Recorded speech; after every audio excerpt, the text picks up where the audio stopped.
alegria, eu quero cumprimentá-los com a paz do Senhor. A paz do Senhor, meus irmãos. Podeis tomar assento. Muito obrigado. Quem aqui de verdade quer continuar ouvindo Deus falar, diga amém. Quem aqui ainda tem forças para dar glória a Deus? Quem aqui ainda encontra pelo menos um motivo para dizer aleluia? Que maravilha! Quando recebi o honroso convite para estar aqui, é claro que houve de minha parte uma preocupação em saber de Deus o que Ele tem reservado para nós por meio da sua palavra. E Deus tem feito arder no meu coração o desejo e tem me feito sentir a necessidade em compartilhar com vocês uma palavra. E para isso eu quero convidá-los para que abram a sua Bíblia no livro do profeta Abacuque. Quando você encontrar o livro do profeta Abacuque,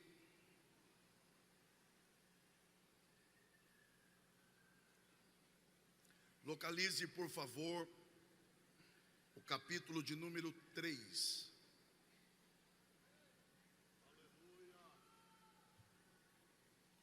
E quando você encontrar o capítulo 3 do livro do profeta Abacuque, identifique aí, por favor, o versículo de número 1, porque nós iremos ler a partir dele e encerraremos a leitura no verso de número 3.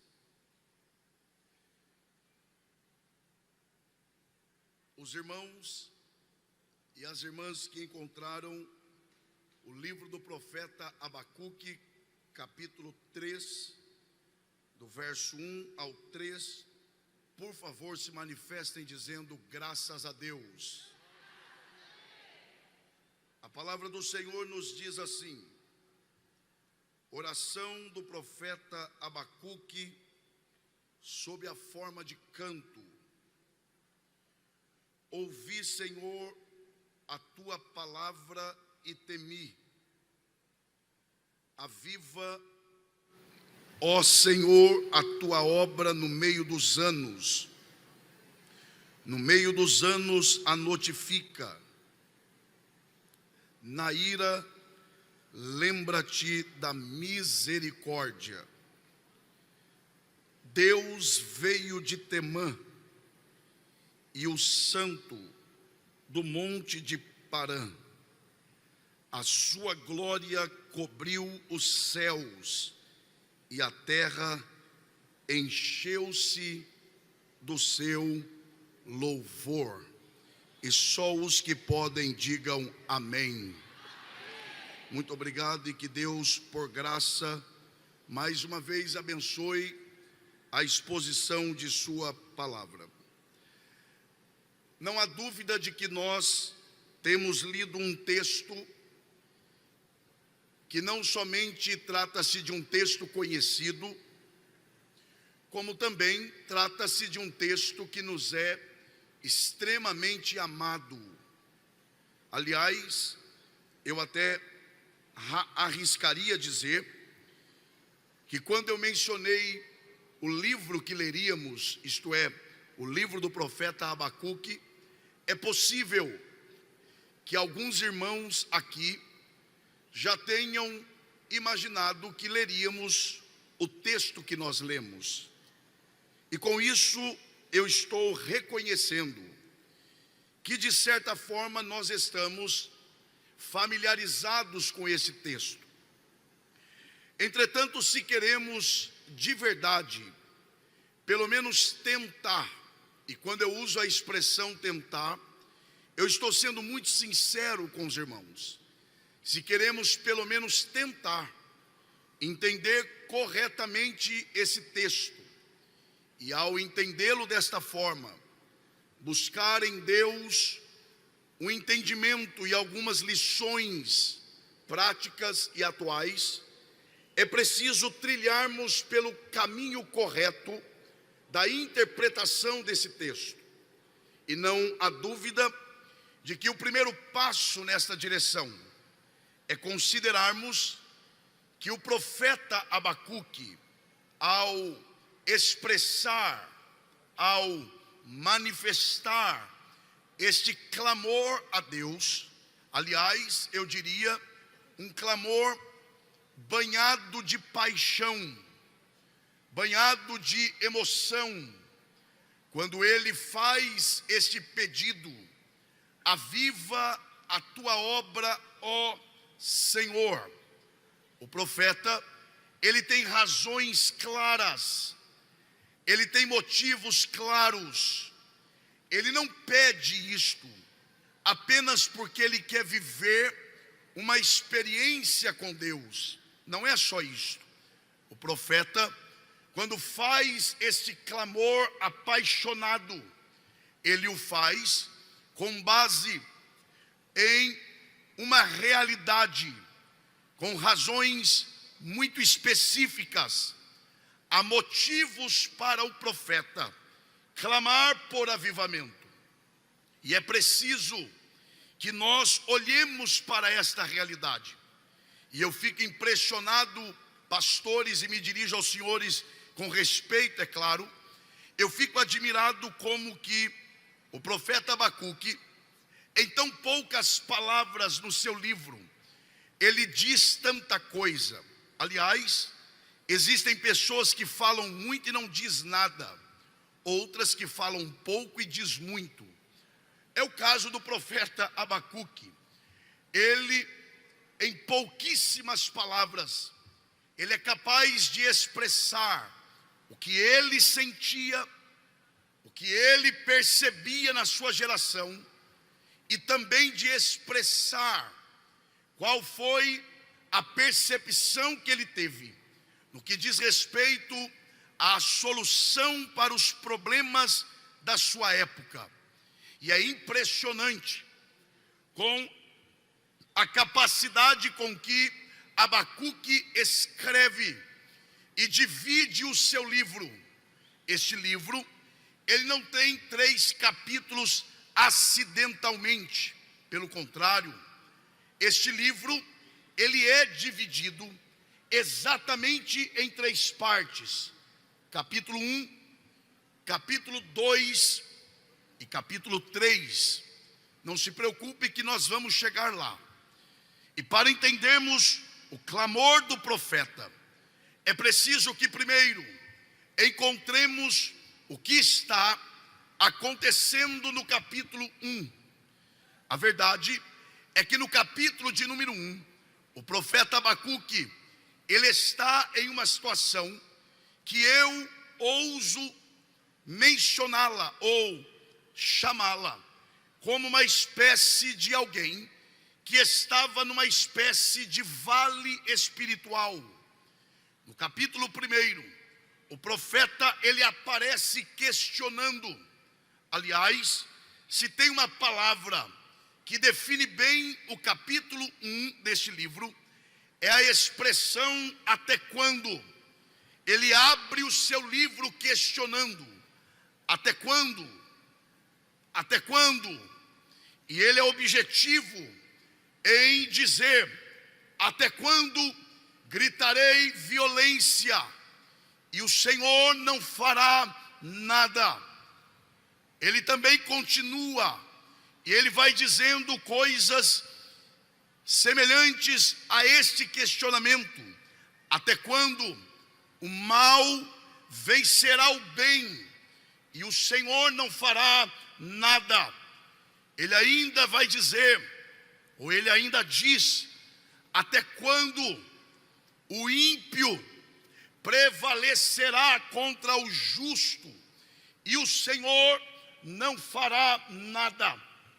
Há 3 razões pelas quais o profeta está questionando a Deus no capítulo 1. Primeiro, a violência. Segundo, a injustiça social.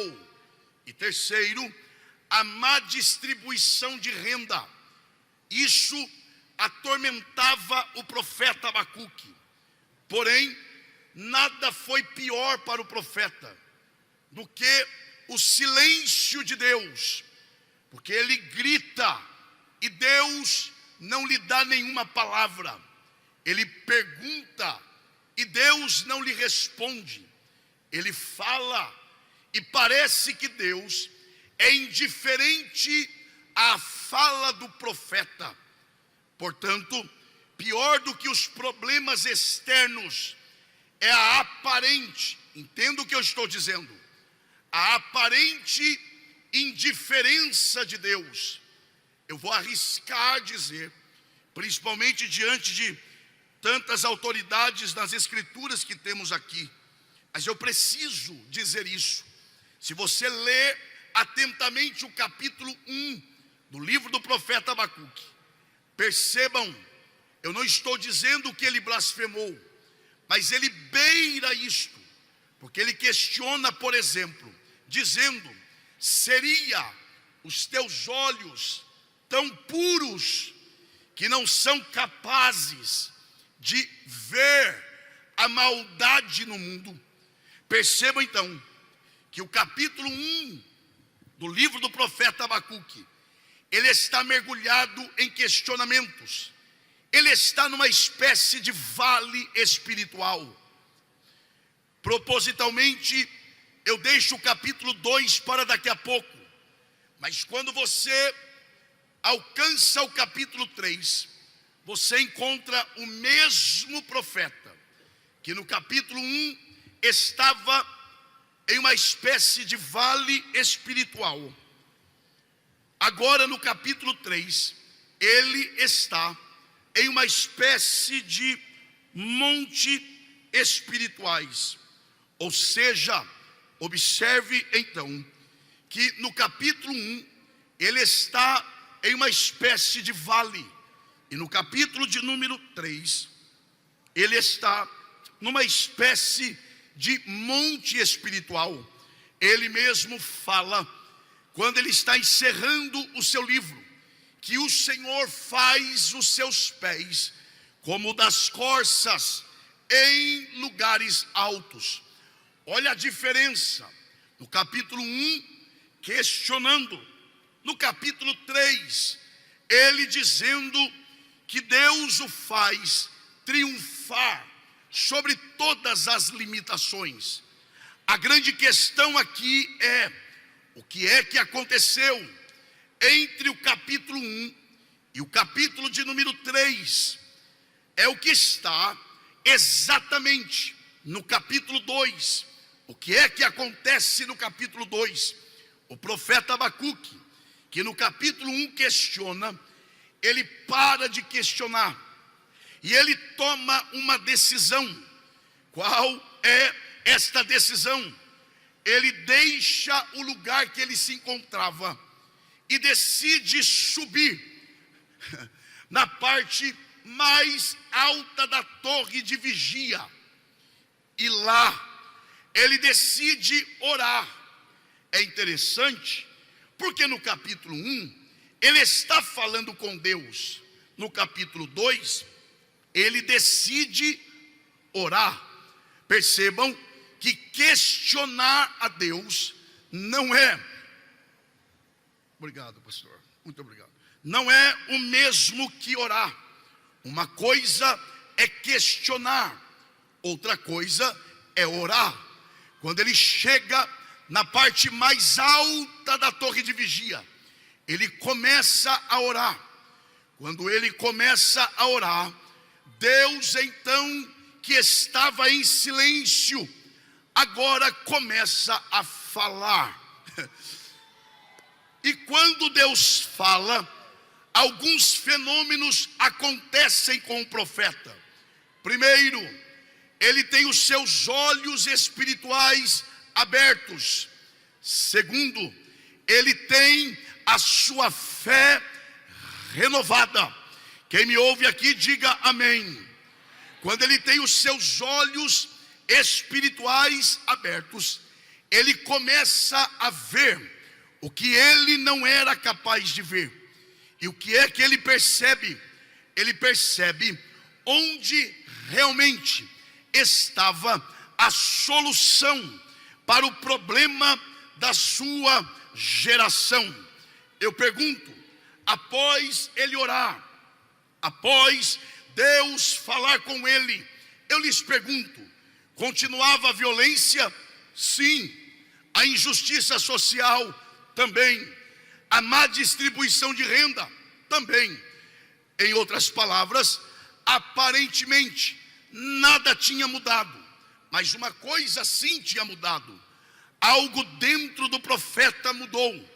Ele, que pensava que a solução da sua geração era o fim da violência, o fim da injustiça social, ele entendeu que a solução para os problemas da sua geração estava exatamente na obra do Senhor. É por isso que agora ele, com os seus olhos espirituais abertos, ele clama dizendo: aviva a tua obra, ó Senhor. Por quê? Porque Deus fez o profeta entender que se a igreja for bem, todas as demais coisas também irão bem. Deixa eu lhe dizer de peito aberto e com muita tranquilidade na alma, com todo o respeito que nós devemos às autoridades constituídas, mas a solução para o Brasil, a solução para Alagoas não está na mão de autoridade humana. A solução está na mão da igreja. Se a igreja vai bem, o país vai bem. Se a igreja vai mal, o país vai mal. Por isso precisamos dizer: aviva a tua obra, ó Senhor. Quem reconhece essa verdade, aproveite a oportunidade, levante a sua mão e dê o melhor glória a Deus que você já deu aqui nessa noite. O profeta entende que a solução está na obra de Deus avivada. Grita para ser uma vez só, diga: avivamento. Não, isso não é gritar, isso é mais ou menos. Grita para ser uma vez só, diga: avivamento. Mas afinal de contas, o que é avivamento? Bom, com todo respeito, a coisa está tão difícil nos nossos dias, que tem coisas que para você explicar o que é, você tem que começar dizendo o que não é. Então, para eu dizer, ou pelo menos tentar dizer, o que é avivamento, rapidamente, para você que está atento aqui, deixa eu lhes dizer, ou pelo menos tentar dizer, o que não é avivamento. Primeiro, avivamento não é um culto animado. Por exemplo, irmão, gente, eu sei que isso é uma força de expressão, mas de tanto se falar, parece que se torna verdade, e quase que doutrina. Então, por exemplo, irmão, o culto hoje foi avivado, hein? Ou, não, aquele pregador lá não é muito avivado. Não, aquela cantora, viu? Avivada. E aquele cantor? Não, aquele cantor ali não é muito avivado, não. Como se, preste atenção, como se performance, ou tonalidade de voz, ou efusão no povo, fosse definição de avivamento.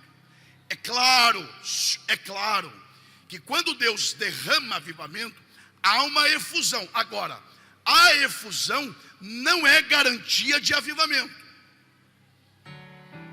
E não é fácil dizer isso a uma multidão dessa, mas eu preciso dizer a verdade. Então, primeiro, avivamento não é um culto animado. Segundo, avivamento não é arrepio na pele. Rapaz, o negócio está sério, hein?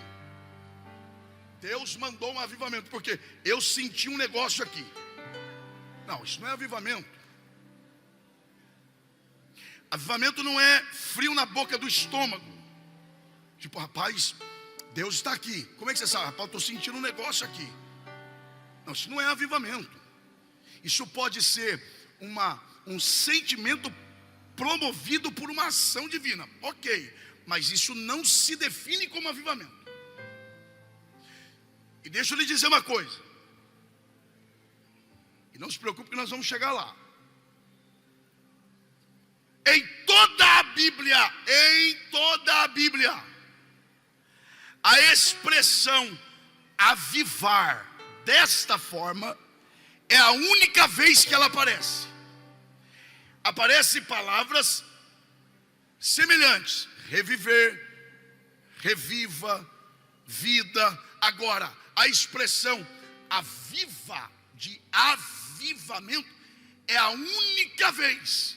Sabe o que é isso aqui? É a lei da escassez. O que é a lei da escassez? Quanto mais você tem algo, menos tem valor. Quanto menos você tem, mais tem valor. É por isso que tem comerciante que, quando ele quer valorizar o produto, ele esconde o que tem e diz que tem pouco. Por quê? Quanto menos se possui, mais valoriza. Por isso, avivamento não é uma coisa que acontece todo dia. Avivamento não acontece toda hora. Avivamento é uma coisa que acontece em tempos certos, oportunos, estratégicos. Tem gente entendendo a voz de Deus já aqui. Então, o que é avivamento? Avivamento é a manifestação da vida de Deus, literalmente, no meio do seu povo. Bom, como assim?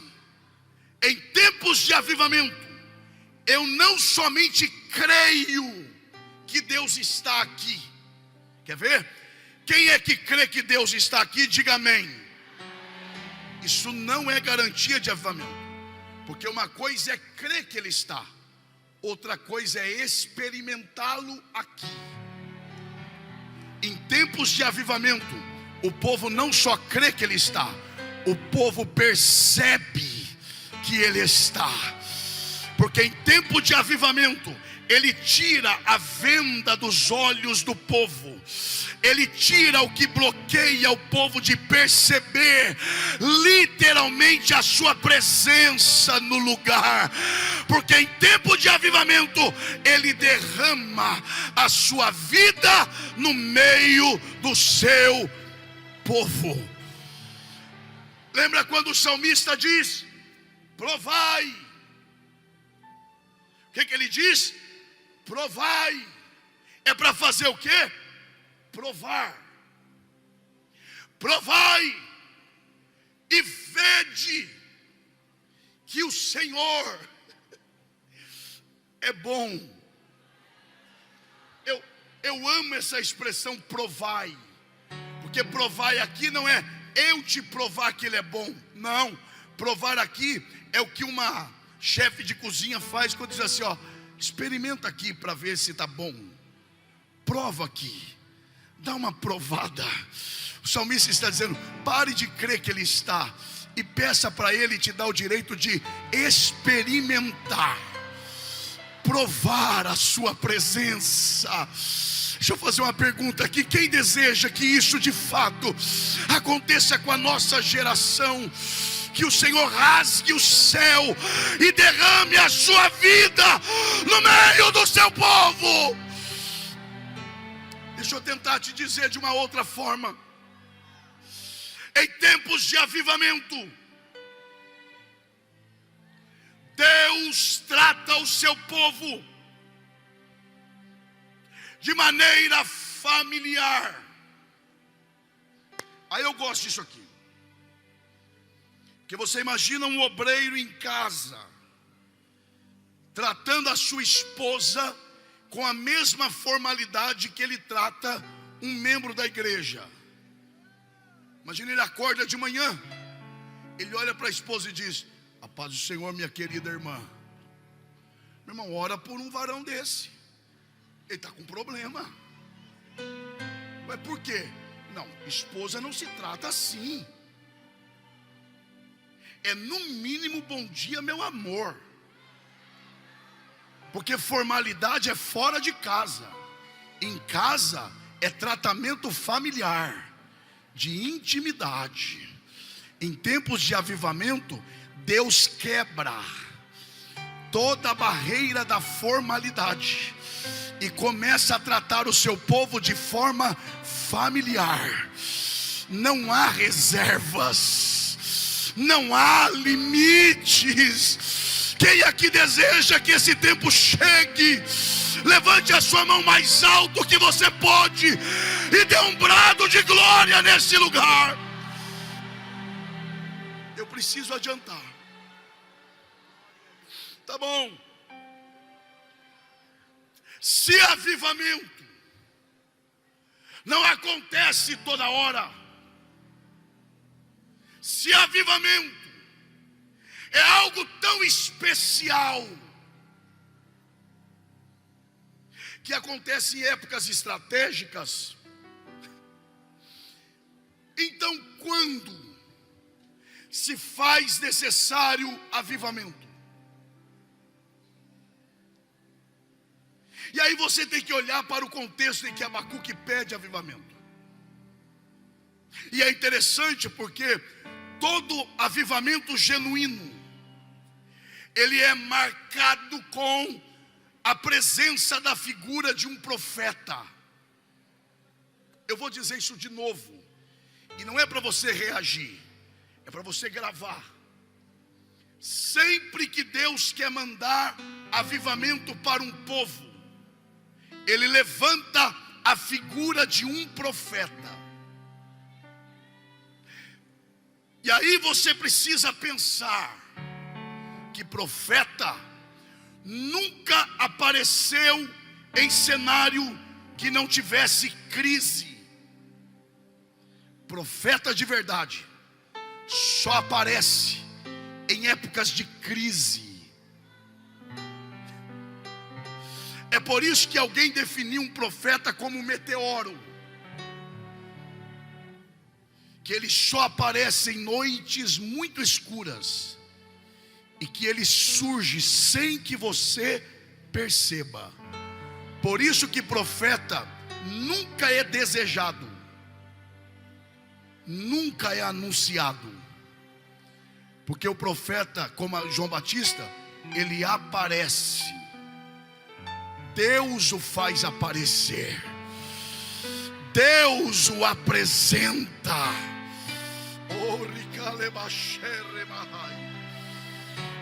E é em noites escuras.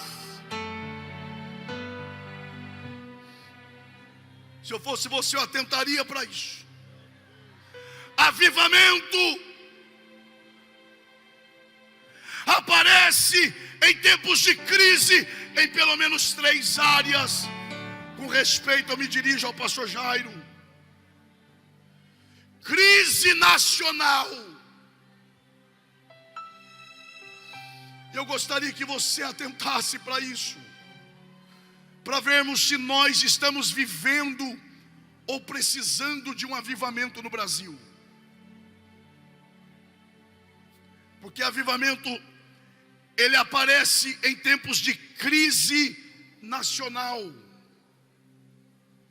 crise eclesial na igreja e crise pessoal. Eu te pergunto, como vai o Brasil? Como vão as instituições brasileiras?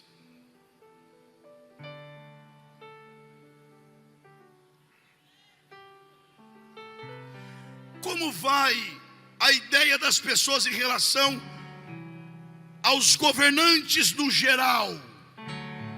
Você classificaria a realidade nacional como ausente de crise ou em crise. Eu preciso dizer, e no que diz respeito à fé no Brasil, e eu não estou falando aqui, eu estou falando no geral, em que cultos são mais momentos de negociata com Deus, em que culto é como se fosse um balcão. Jesus é o serviçal e nós os clientes que pedimos para que Ele nos dê aquilo que queremos, e se não gostamos, saímos reclamando.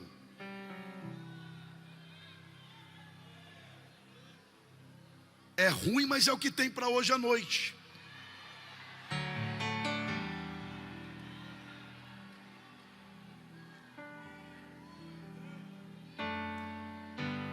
E o que dizer de crise pessoal?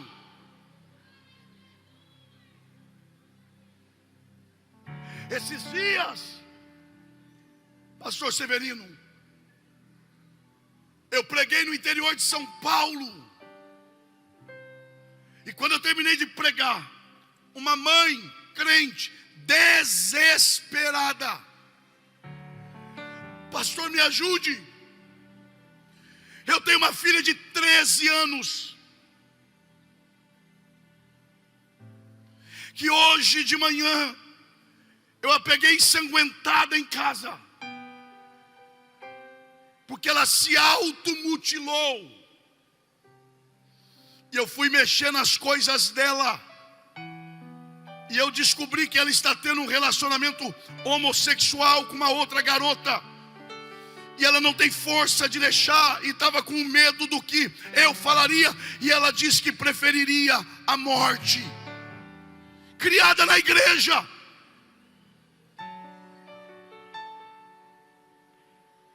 O que é isso? Gente que assiste culto, gente que chora nos hinos, mas cheio de dramas individuais, porque o mundo está pressionando as coisas, e isso acentua a crise pessoal. E eu continuo perguntando nesse ginásio: estamos vendo ou estamos precisando de um avivamento?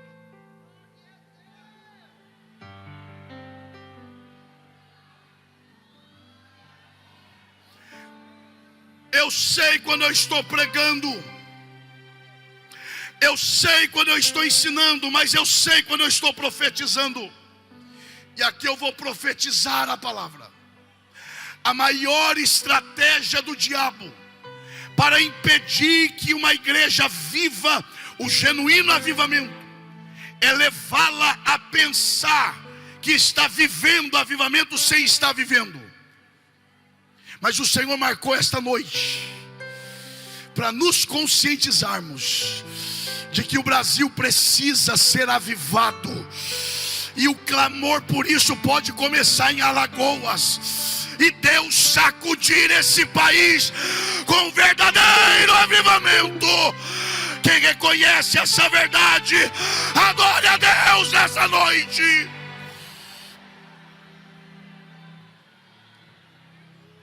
Eu preciso adiantar aqui, e nós vamos chegar lá. Há 3 marcas de uma geração que precisa de avivamento. Primeira, quando o pecado é excessivo. Segunda, quando a religião é decadente. E quando o juízo é iminente. O profeta olha para fora do templo, o pecado domina lá fora. Eu pergunto a todos que me ouvem: como é que o Brasil é conhecido lá fora? Primeiro que era conhecido como o país do futebol. Era. E o país do carnaval. A festa da carne.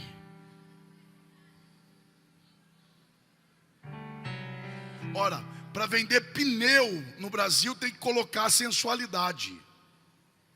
O que tem a ver pneu com sensualidade? Porque o que vende nesse país é pecado. Para vender cerveja tem que ter sensualidade. Por quê? Porque o pecado é a regra de vida deste país. É ruim, mas é isso aí. O profeta Abacuque olha para fora e ele vê o pecado domina lá fora. Deixa eu olhar dentro do templo. Quando ele olha, tem sacerdote? Tem. Tem sacrifício? Tem. Só falta uma coisa: a verdadeira presença de Deus. Tem tudo, menos o principal. Aí ele diz: deixa eu olhar para cima. Quando ele olha para cima, Deus está apontando para baixo e dizendo: eu vou castigar essa geração. Eu vou julgar esta geração. Aí antes que Deus julgue, ele entra entre Deus e o povo e começa a dizer: aviva, traga a vida de novo. E na ira, lembra-te da misericórdia. Levante uma de suas mãos ao céu, só quem quer. É fácil ler, aviva a tua obra, é fácil ler só isso, mas é preciso considerar o contexto. O profeta nos ensina que quando